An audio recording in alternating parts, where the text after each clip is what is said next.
जय गुरुदेवा, अजय गुरुदेवा। जय गुरुदेवा, जय गुरुदेवा। गुरु ब्रह्मा गुरु विष्णु गुरुर्देवो महेश्वर। गुरु साक्षात् परब्रह्म, तस्मै श्री गुरवे नमः। मेरे चैनल में आपका स्वागत और अभिनंदन है। आप लोग अष्टावक्र गीता का विराट आख्यान नामक प्रकरण को सुन रहे हैं। बचपन से शांति के लिए भटकता रहा, तेरी दया ने मेरी किस्मत बना दी। तेरी दया ने मेरी किस्मत बना दी। ज्ञान का आपने गुरुदेव अमृत पिलाया,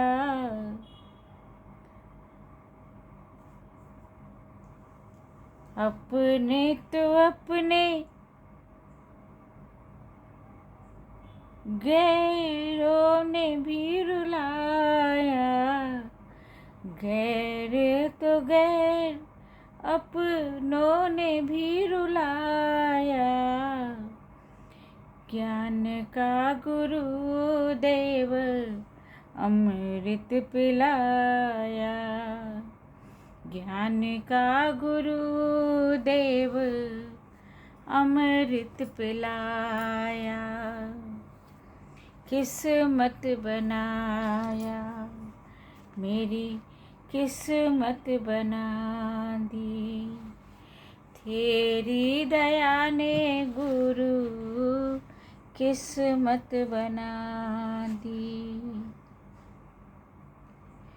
व्यामोह मात्र विरतौ स्वरूपादान मात्रतः वीतशोका विराजन्ते निरावरण दृष्टयः।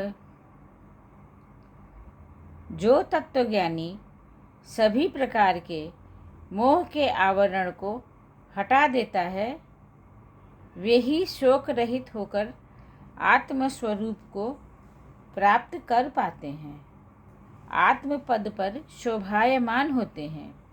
इसमें संदेह नहीं है। विवेचना। संसारी को मोह होता है तो अभिमान भी होता है। अभिमान विशेष प्रकार का मोह है। अपनी उपलब्धियों से मोह करना भी अभिमान है। अपनी संपत्ति, अपनी पत्नी, संतान, पद आदि के मोह में भी अभिमान है, क्योंकि अज्ञानी के पास जो भी वस्तु है वह अन्य किसी के या तो पास नहीं या उसके जैसी नहीं।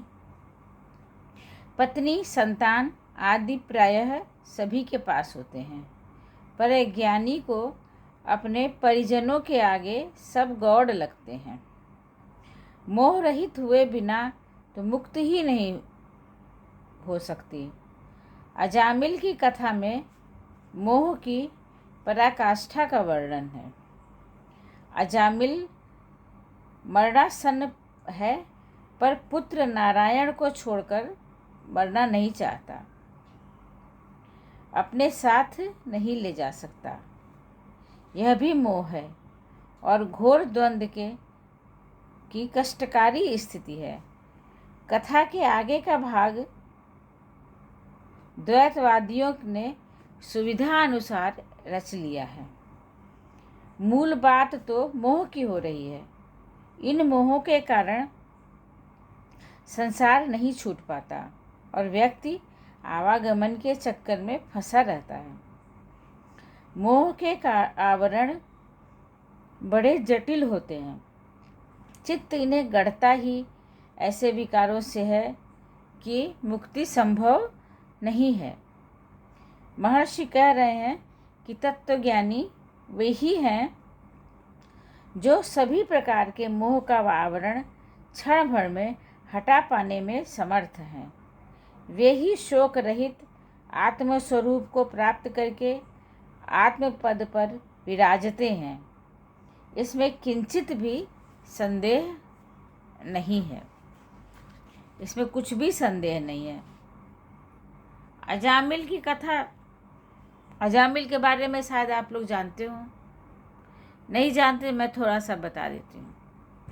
अजामिल एक ऋषि पुत्र था और बहुत भक्ति में था, बहुत भक्ति में था।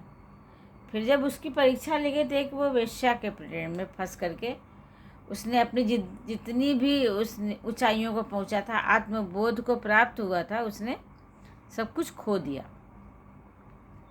सब कुछ खो दिया। जब उसे निराशा हाथ लगी, सब कुछ खो दिया और उस स्त्री के साथ रहने लगा। आश्रम को उसने छोड़ दिया। जब उसका मोह भंग हुआ, लेकिन तभी वो अपने पुत्र नारायण को बहुत प्यार करता था। जब उसका मोह भंग हुआ, मोह क्या भंग हुआ? ऋषियों ने ही उनके उतनी ऊंचाइयों को, जो उसके नियर डियर थे, जो उनके करीबी थे, इतनी ऊंचाई तक पहुंचा हुआ था, तो इसलिए उनको शायद जब यमदूत लेने आए उनको, तब वो नारायण नारायण, और ऋषियों ने ही, नारद भी एक ऋषि हैं, और उन्होंने ही जो उनके पुत्र का नाम नारायण रखवा दिया। इसी बहाने जो ईश्वर का नाम लेगा और धीरे धीरे करके इसको मुक्ति संभव हो जाएगी, क्योंकि था तो ऋषि पुत्र ही वो। तो अब वो जो है नारायण नारायण को बुलाने लगा, नारायण नारायण से उसको मुक्ति मिल गई। तभी जो है, लेकिन कहाँ, फिर वो आवागमन के चक्कर में फंसा और अपनी वो मुक्त नहीं हो पाया, क्योंकि वो बुलाने लगा, मोह में फंसा ही रह गया। इसलिए हमको ऐसा आत्म तत्व प्राप्त करना है, आत्मस्वरूप को प्राप्त करना है, और अपनी आत्मा के पद पे ऐसा विराजना है कि जहाँ पर जो है फिर मोह में फंसने ना पाए। मोह में फंसे तो अभिमान होगा, अभिमान होगा तो अभिमान वो टूटता, ये किसी का नहीं रहा, सबका अभिमान टूटता है। और अपनी उपलब्धियों से मोह ही अभिमान है। इस प्रकार विराम लेती हूँ। आप सभी लोगों को मेरा प्रणाम है, नमस्कार है। यदि आपने नहीं, सब्सक्राइब करिए, शेयर करिए, लाइक करिए। अगर आपको अच्छा लगता है तो शेयर करिए, ताकि इस तत्व ज्ञान को सभी लोग प्राप्त कर सकें। और आप सभी की सुख की कामना करती हुई मैं आप सभी लोगों को प्रणाम करती हूँ। नमस्कार।